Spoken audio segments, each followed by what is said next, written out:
Story appears ordinary until you see the core side of it. And what you're looking for is the story behind the news. We bring it to you from Lagos, the commercial capital of Nigeria. Giving you all sides and political stories round the clock. Every detail from the start line to the final whistle.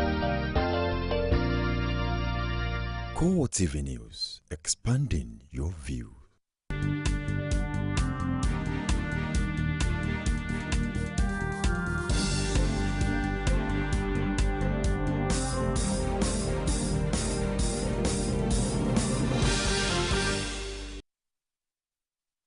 Hello and thank you for joining us on CoreTV News on the hour. I am Ebulomo Adekunle.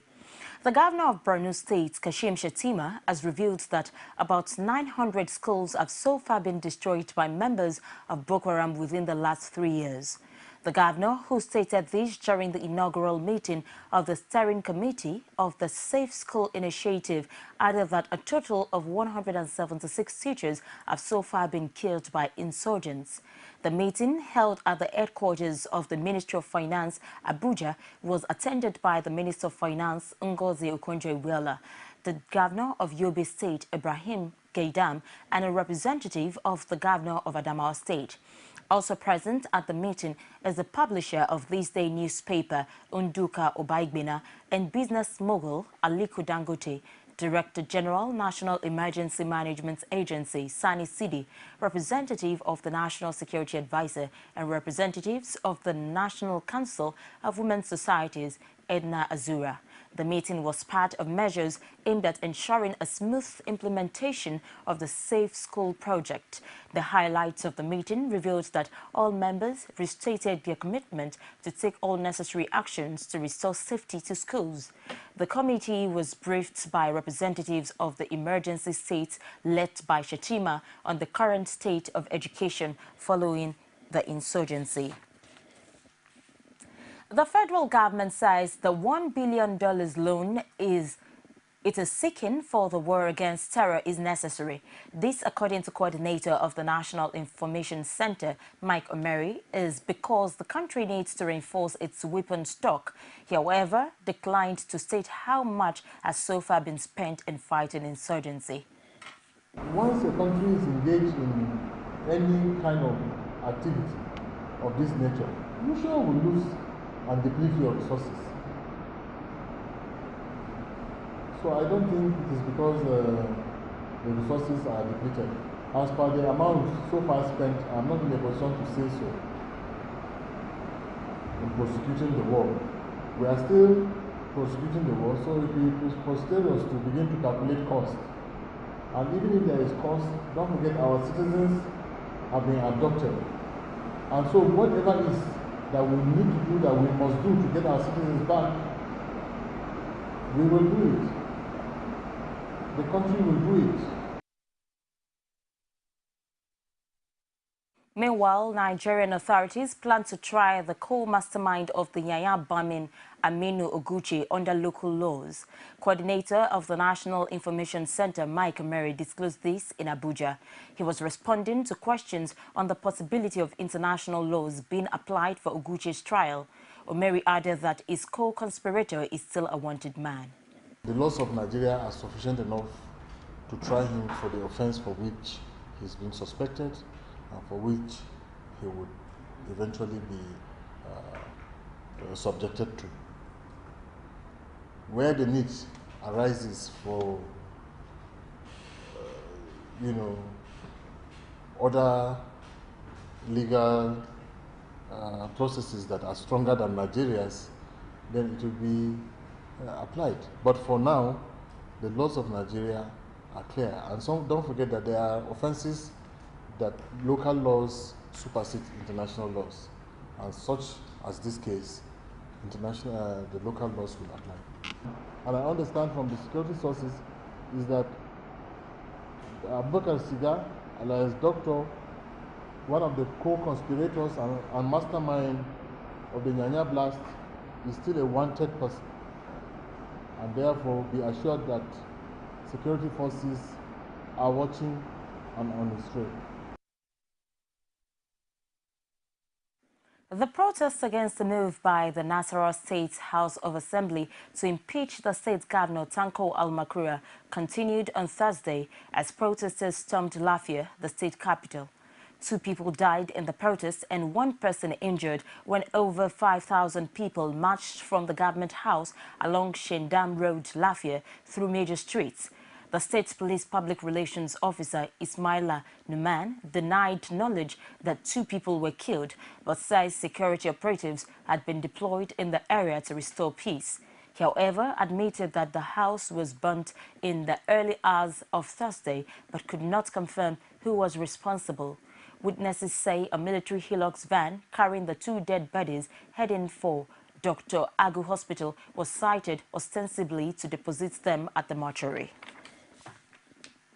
A group of youths opposed to the impeachment of the former Adamawa State Governor Murtala Inyako clashed with others who were jubilating over his ousted in Guyuk, the country home of the former secretary to the state government, Kobis Thimnu. The clash, which left several people injured and property, especially vehicles worth thousands of naira, destroyed, occurred at the popular 247 Plaza area of the town on Thursday. CoreTV News gathered that trouble started when a group of youths who were celebrating the governor's removal from office taunted those opposed to his removal through songs, dance and gestures considered offensive. The situation was aggravated when soldiers deployed in the area to maintain law and order descended on them. Shop owners who operated at the plaza hurriedly closed their shops for fear of their shops being vandalized by hoodlums who may capitalize on the situation to loot property. A leading member of the All Progressives Congress in Rivers State, Magnus Abe, is convinced that the situation in Adamawa State can never be replicated in a state. Senator Abe told journalists in Abuja several efforts have already been made to remove Governor Rotimi Amechi from office. He was speaking against the backdrop of suggestions by APC leaders that Rivers State is one of the opposition states being targeted. The issue of trying to remove Governor Amechi has been on long before now. All the forces that you can array have been arraigned against Rivers State, and we are still there. So I don't think Rivers State will be such a simple nut to crack. You know, so those who think that what is happening in Adamawa or Nasarawa, they will just come and replicate it in Rivers State, we are waiting for them. We are not in any way concerned about that. You know, the political machinery in Rivers State is a tested and trusted machine. It won't just buckle like that. Trust me, I should know. Striking lecturers of colleges of education in the country have agreed to resume work from Monday next week. This was after the leadership of the Colleges of Education Academic Staff Union met with Education Minister Ibrahim Shekarau in Abuja. The lecturers agreed to grant the federal government a 3-month window to meet their demands.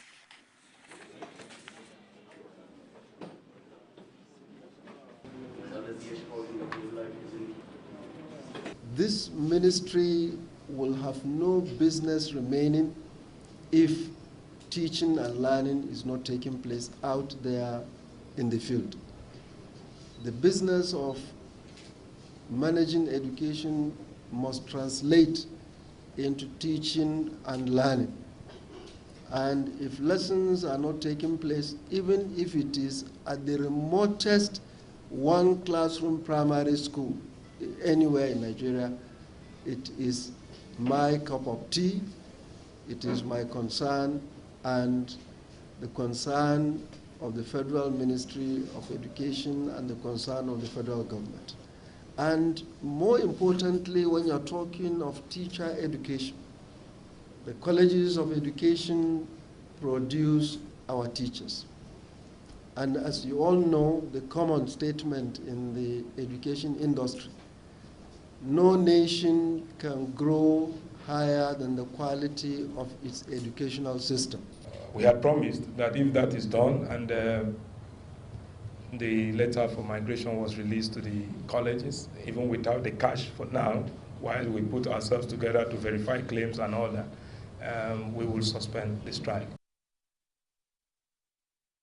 The Lagos State government has approved 10 working days paternity leave for male career officers in the state's public service. The state also extended the maternity leave for women in the public service from 12 to 24 weeks. Abiola Oluwole has more in this report presented from our studio. The development is informed by the need to fully attend to the growth of children, which will in turn help to address societal ills attributable to child's upbringing.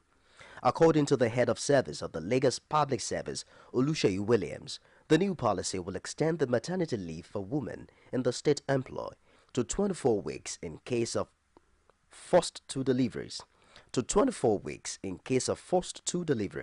while subsequent deliveries attract the initial 12 weeks, which will commence 2 weeks before the due date of delivery.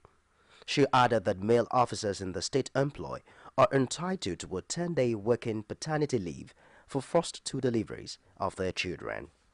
It will be recalled that in the old dispensation, female officers were entitled to only 12 weeks maternity leave at every point of delivery, while male officers do not enjoy paternity leave.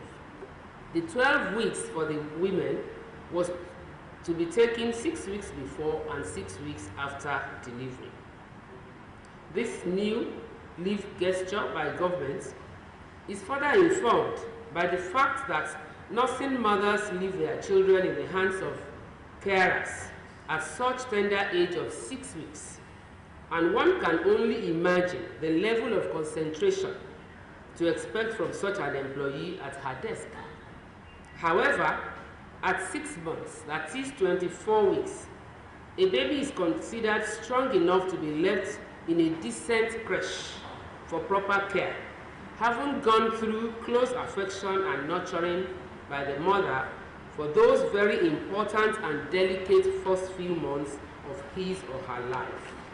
The Special Advisor to Governor Fashola on Public Health, Yowandi Adesina, affirms that the policy is in line with the exclusive 6-month breastfeeding policy of the state. The other advantage of this policy for health, I think health is the winner of this policy overall, because it increases the baby's ability to develop their immune system before they actually are exposed to the world, the creche.